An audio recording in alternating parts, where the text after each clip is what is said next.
What's going on, everybody? We are back, and I've got a very special guest with us today, Miss Caitlin Cucchiella. How's it going? Hey, it's good to be here. Thanks for having me. It's great having you. Kate just came off an awesome panel that we just did for CORE internally. We actually have a panel coming next month. Stay tuned that Kate will also be on, and it won't just be for CORE. It'll be for the entire real estate community and beyond.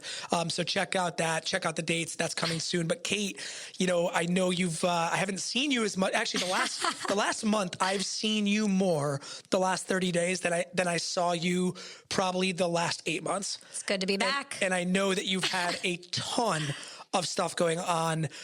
You had a house that you guys, you want to talk a little bit about that and the house. And obviously we just had the showcase of homes that your house was in, and yes, wonderful turnout. Hundreds and thousands of people came through, hundreds on the real estate day, and then probably thousands on I'll tell you about that. on the community day. But if you want to talk to a little bit about that, and it's in Saratoga. You have one of the oldest house. We have the oldest house in Saratoga that has been renovated. Yes. And it is my forever home with my partner, Chevy. And we are living. I heard it was easy to do.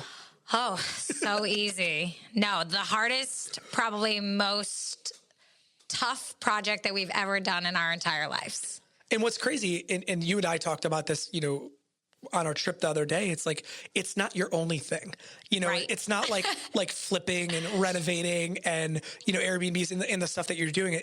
That's literally just I would say a side gig to your real thing, which is full-time real estate, mecca. So yes. how challenging did you find it, and the adversity and some of that stuff, like going back and forth between the two or floating the two? Because obviously you still have really big goals in real estate. Absolutely. Which has been unbelievable that you've been able to stay on pace for them. A lot of people with the adversity, and I don't know if you've publicly shared some of the challenges that you endured with this house, but there's some real shit there, some heavy shit.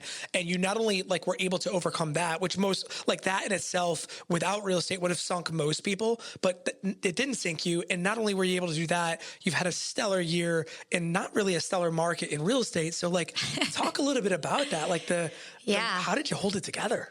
So, there's always these crazy times where you're feeling defeated, and then you have to talk to yourself. It's that self-talk, X is X. This is where I am today. And if I'm going to survive this and thrive, I've got to get through it. So just to give everybody a little bit of background, Chevy and I bought a house in Saratoga in 2021. We first rented it for a little while, got our architectural plans together, and then we had to learn a lot about different city codes and becoming a builder. And the reason we became a builder was because a contractor stole hundreds of thousands of dollars from us, and this was a vetted person and company.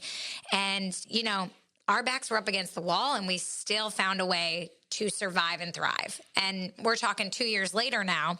And not to mention, we had to go through the design review board, and permitting takes longer when you have to go to boards. So there was a whole thing, and Brandon and I will get into that. But, I think for most people, whatever you've experienced in your life adversity-wise, there can always be something else that comes up that you didn't expect. This was not something we were planning, expecting, but at the end of the day, you have two choices, and it's either to go through that wall and come out on the other side, or to give up and lose a lot and then start over. And I think we just weren't willing to give up. And you know what I heard the other day, Kate, on giving up? I think it was Steve Harvey said it. He said, the only way that you can guarantee that your dream doesn't happen is if you give up. Because if you just keep going, and maybe you could change the context, not your dream, but your goal, right? Your goal in any situation. The only way you can absolutely 100% assure that your goal will never happen is by giving up. Yeah. If you just keep going, no matter how gloomy it looks, no matter the adversity that you're facing, if you just keep going, I don't care if it's a 1% chance or 10 or 50%, there's a chance that it will happen at some point if you just keep going.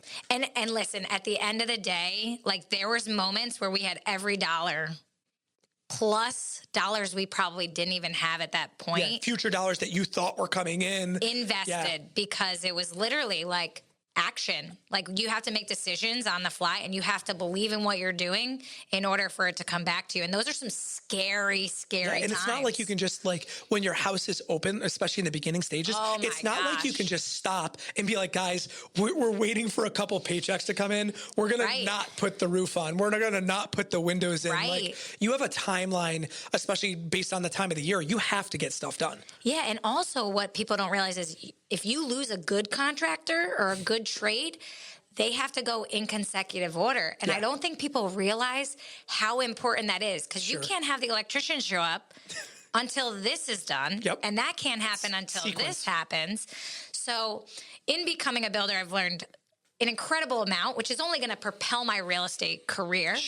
And working with developers and doing different things and working with the town. You know, there's just, I mean, now I've met the mayor. I can't even tell you how many things have happened in the last 2 years that never could I have ever predicted. But on the retrospective side, looking back, I'm happy, but there's no way I could have known how this was going to go. And that's the thing is when you take on a new project or you're doing something that's out of your comfort zone, you won't have all the answers up front. No. You just have to figure it out. Yeah. And Sean and I just talked about this literally on the podcast before this is like success doesn't teach you anything. It's getting knocked down. It's the challenges. It's the, unfortunately, it's the losses. You know, I've probably done more losing this year than in most years of my life. But like, I also feel better and more excited than I've ever felt because of those losses, because of the corrections that you're able to make, because of the person that you become throughout the loss. And that's what I've seen from you this year. Like there was a point where I was like, holy crap, like she's really going through it. And now, 6 months later or 12 months later, like you're sitting on the other side, like kind of like honestly, like a different person. Yeah. So like to paint the picture for you guys, we had our house ripped open to the sky about a year ago. It's October, and our house is literally, we look up and we can see the sky and we have never a good thing, by the way. No lumber, right? No lumber coming to the site. To the point where we actually say, and then we got ghosted. And then we got the person to admit that they had taken the money. We had to file a police report, start talking to attorneys. But literally we're like, do we tarp the house? Like, what do we do? Winter's around the corner. Winter is coming. Yeah. Like literally Game of Thrones. Like, I was just going to say, we're watching that right now. Winter is coming. Winter's coming. We're watching it for the second time. And you just have to make decisions. And like Brandon's saying, I don't have like $50K for a roof. But like, I sure as hell better, and I better figure it out, and I better figure it out fast because it's going to take 2 weeks to set up that appointment and just get the house closed.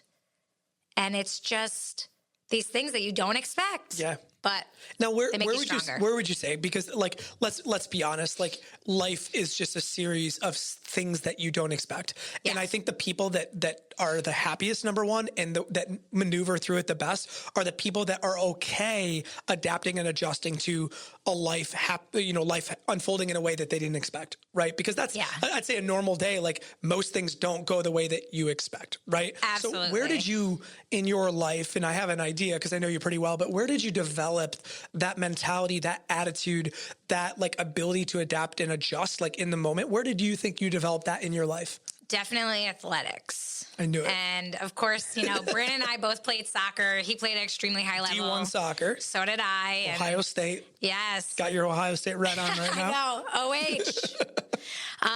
For anybody who's an actual fan, they'd know to say IO. I went to St. John, so like that we were red as well. So I'm okay with it. Top performers.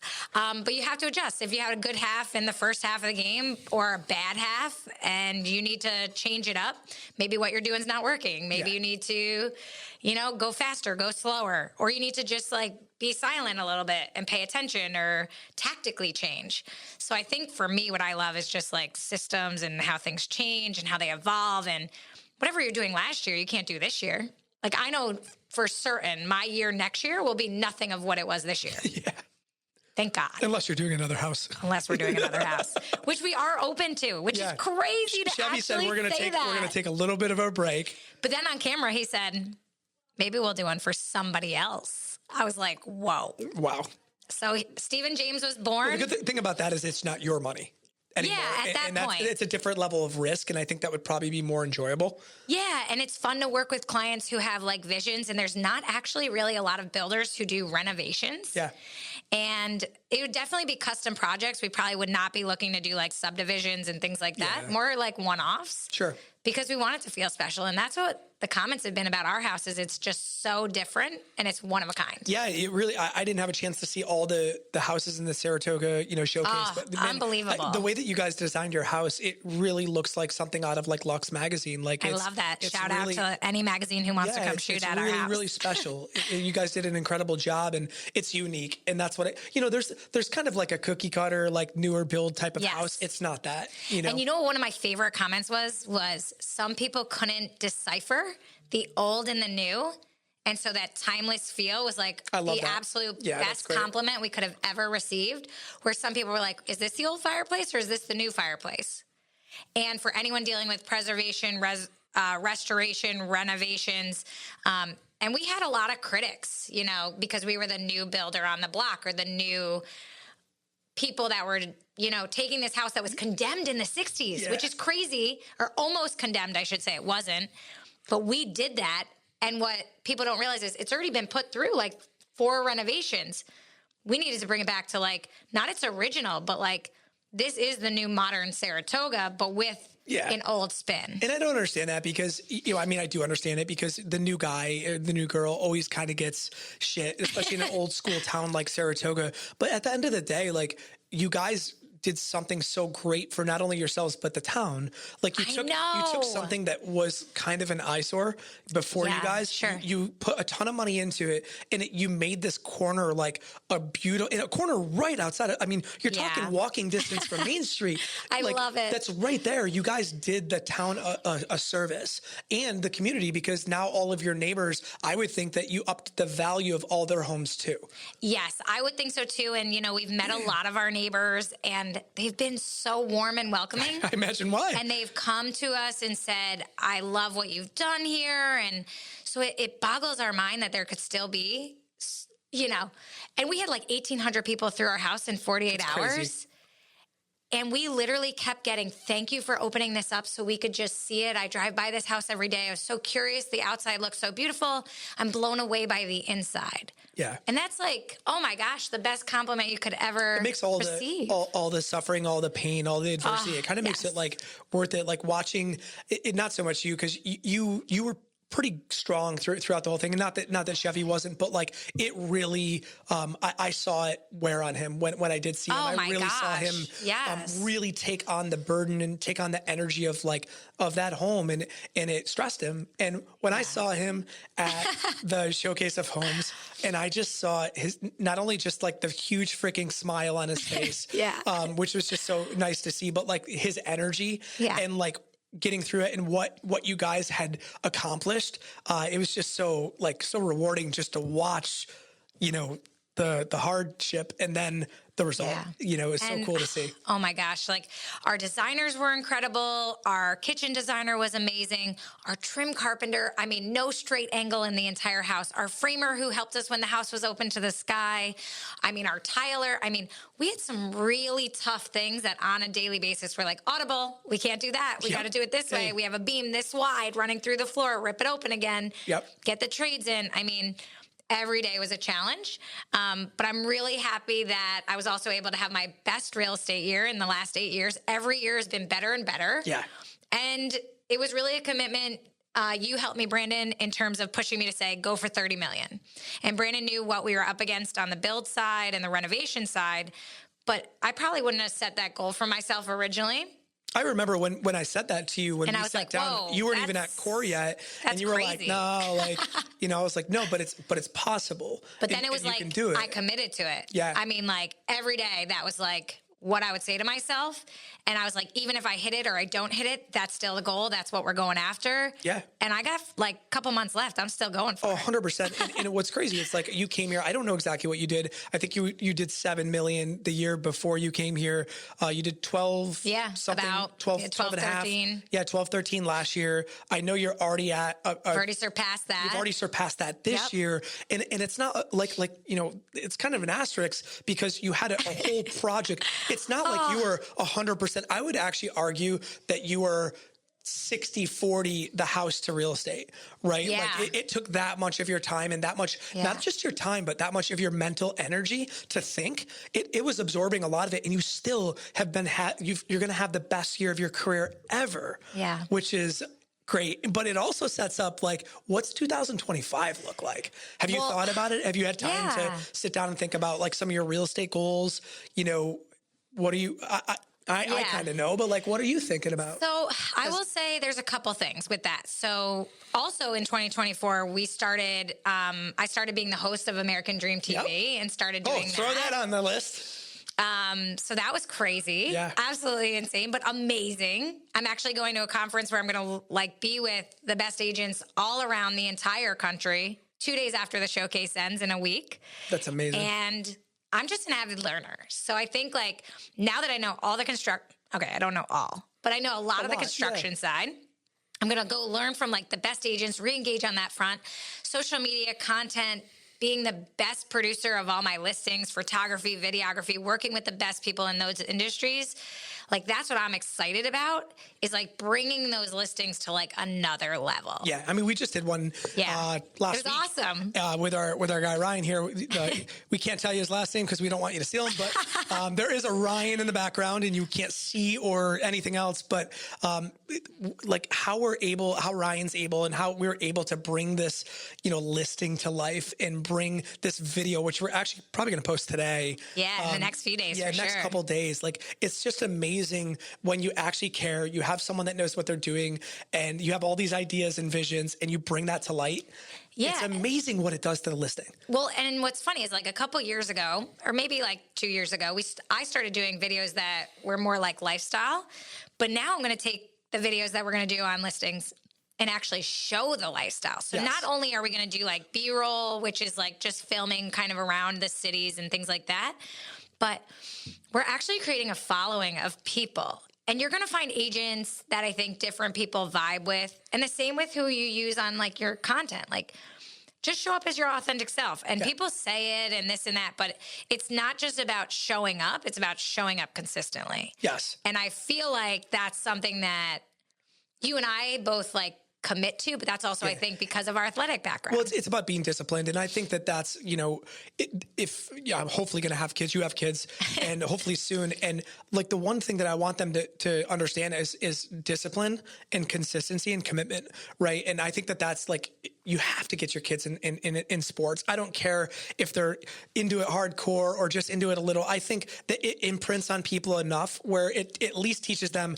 consistency, commitment, and discipline. And those are three things that you're going to need with you no matter what comes before you in life. And, like, for me, like, the last week, last month, like, I realized, I was like, oh my gosh, like, I'm a little heavier than I want to be. And I maybe drank a little bit too much over the summer, and I need to get back to my routine. And it's just amazing what a month of being disciplined and consistent can do. Like, I'm down like 8 or 9 pounds in a month. I'm eating healthy. I feel good. I'm not drinking almost at all. Like, it's like, guys, like, your life can change so fast if you're committed and disciplined enough to do that in any area, your finances, your relationships, your business. I don't care what it is. Like, 90 days of commitment can change any area of your life. Yeah. And you know what? It's funny. That kind of brings me into, like, I wasn't planning on selling, like, 2 of our personal properties that we acquired. And because of the adversity that we were dealing with, we sold one. And then I was like, you know what? Let's just take off the pressure. We've had enough. And let's just sell the second one. Because at the end of the day, the biggest thing you can do to hurt yourself is not obviously pay your trades, right? Yeah. Or feel so stuck that you feel like you owe something. Sure. You're still outstanding. And so settle up, find a way to win, find a way to figure it out. And you know what? Something that you thought might not be the most advantageous could actually pay dividends in the end, because now we're sitting on an idea here of, like, all right, well, maybe in 2025, 2026, we'll buy another one. Yeah. And that's okay now to think about. And sometimes the plan you had just has to alter, and that's okay to change your plan. Yeah. Doesn't mean you're like, it doesn't mean you're failing. And that's really, really important. There's like, you're taking on information and you're making a new decision because of experiences that you had. Changing your plan does not mean that you failed. Like, what I've learned this year, and we talked about this the other day. Less is more. And that's the biggest lesson that I think I've learned, like at core. I've learned it in my personal life. Like, and you're just, that's what you're talking about now. We got rid of these two things and we're kind of just consolidating what we really want. And I've done the same thing with core. I thought that we wanted to build this, and you asked me a while ago and I didn't have an answer for you. You asked me at dinner with Chevy, and this was probably 6 months ago. You were like, hey, where do you see core going? Like, what's your vision for core? I didn't have a good answer for you because I didn't know. And I've thought about it a ton, and I've just had more experiences that have brought it into light, and less is more. And I'm going to apply that to core. Like, we don't need another agent. Like, I'd be perfectly happy staying at the number that we're at for the rest of like life. And I'm not closed off to like bringing on the right type of person, but like, I'm no longer going out there and like trying to recruit people. I don't, we don't need that. I don't want that. I want to pour into the people that are here. And I think I lost throughout the year somewhere in the middle of it. Like, I lost that. I was so interested in going out and recruiting new people that I lost the vision of taking care of the people that were here the way that they should be and giving them what they needed. And so I've gotten back to like kind of my roots. And that was one of my biggest lessons this year, is less is more.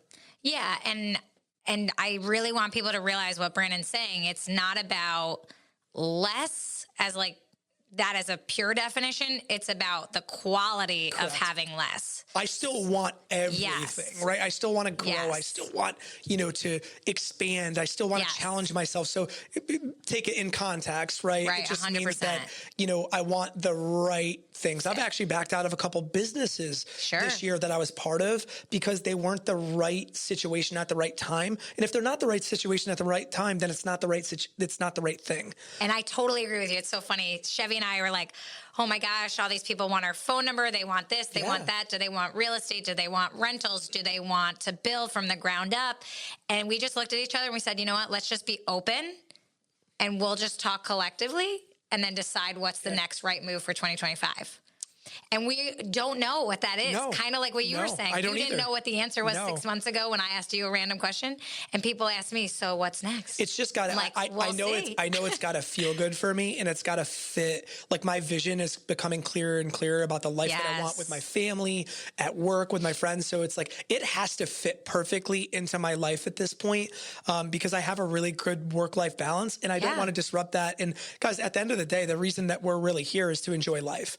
And I think that we lose that. We get so focused on goals and we get stressed out with work and we want to do all this stuff. But the purpose is to enjoy each moment with the people you love, with a job that you love, hopefully. And I think that we lose sight of that sometimes. And it's really, really important that we get back to like, why are we really here as humans? And it's to connect with each other and to grow.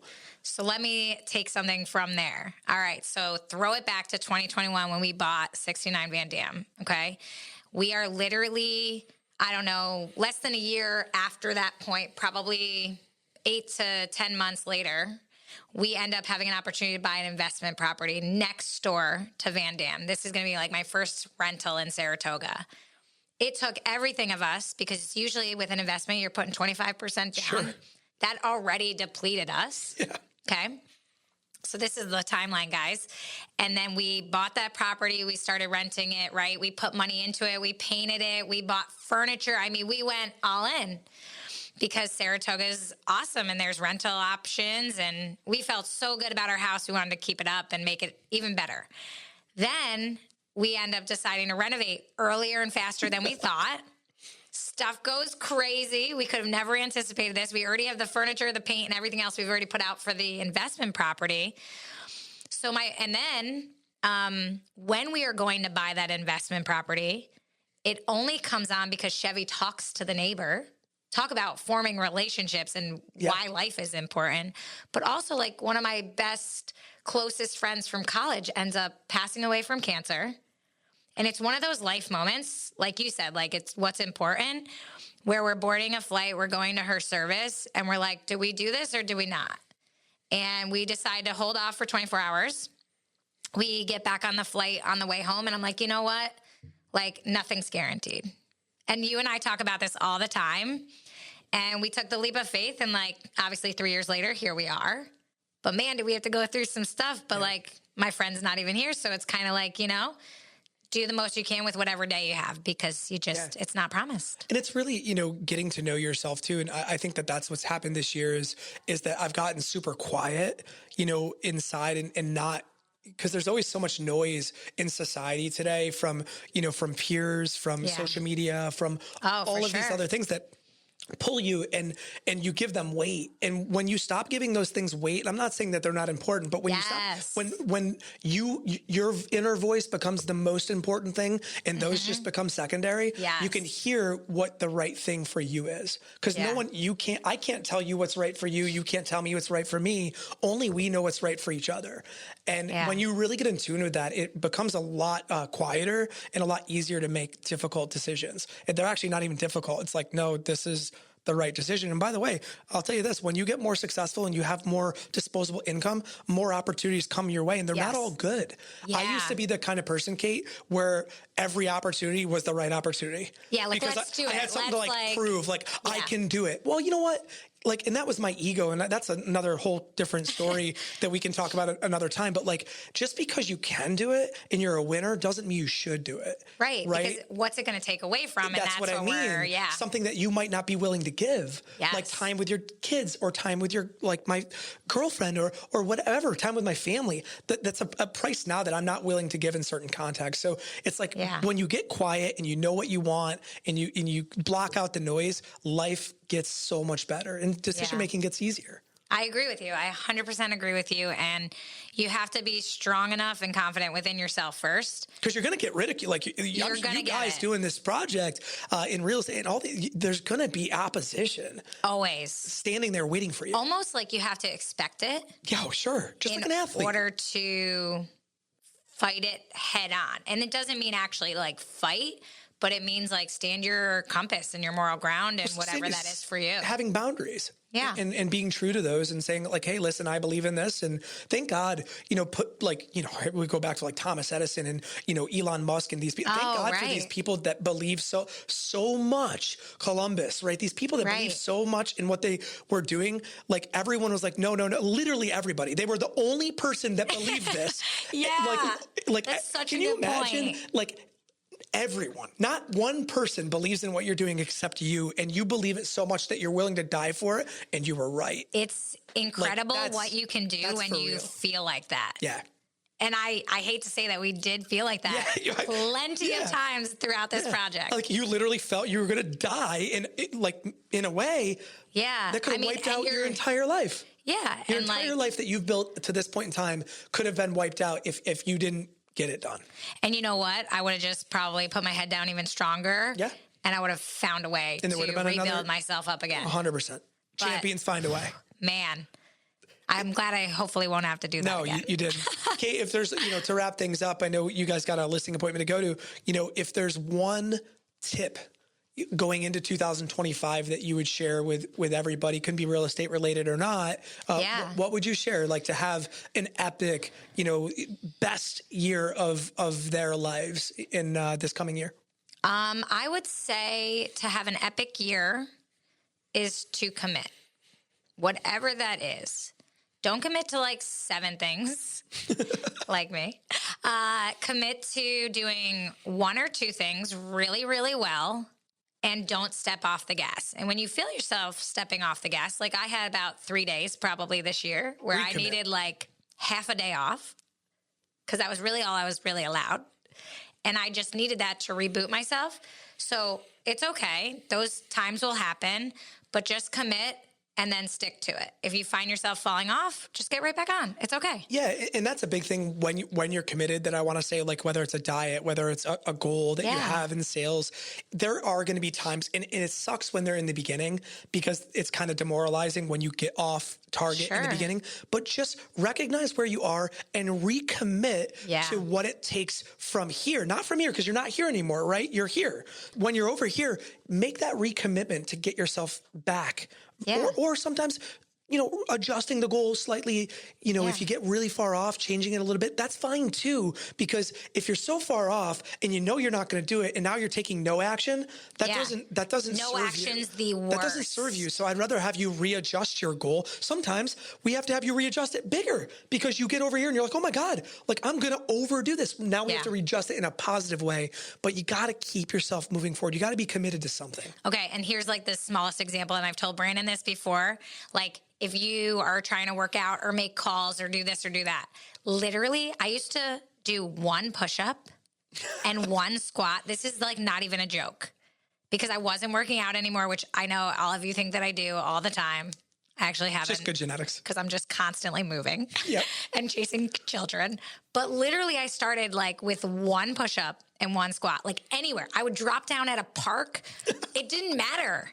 Right? You can do a push-up on the wall if you can't do it on the floor because that's where you're at. Just like X equals X, look at yourself in the mirror, and all of you can start doing 1 push-up and 1 squat with me per day. Yeah, and it might be 1 call. And that's okay. It might be, that goal's fine. Just do it consistently. Drink 1 less drink. Like it just starts with the power of 1, and then you can build. Drink a half a glass of water in the morning. But if you don't start, like it'll never happen for you. Yeah, so make it attainable. Make that commitment to something today, and watch your 2025 flourish. Well, I got to start drinking way more water. I know, right? Me too. I'm committing to for that. sure. Kate, thanks so much for your time today. We'll have many more of these podcasts coming for the rest of the year and beyond. And super excited for you. Excited about the house that you just did, and excited about the 2025 in real estate and to see what you're capable of. We can't wait. Thanks, Let's Brandon. go. See you guys.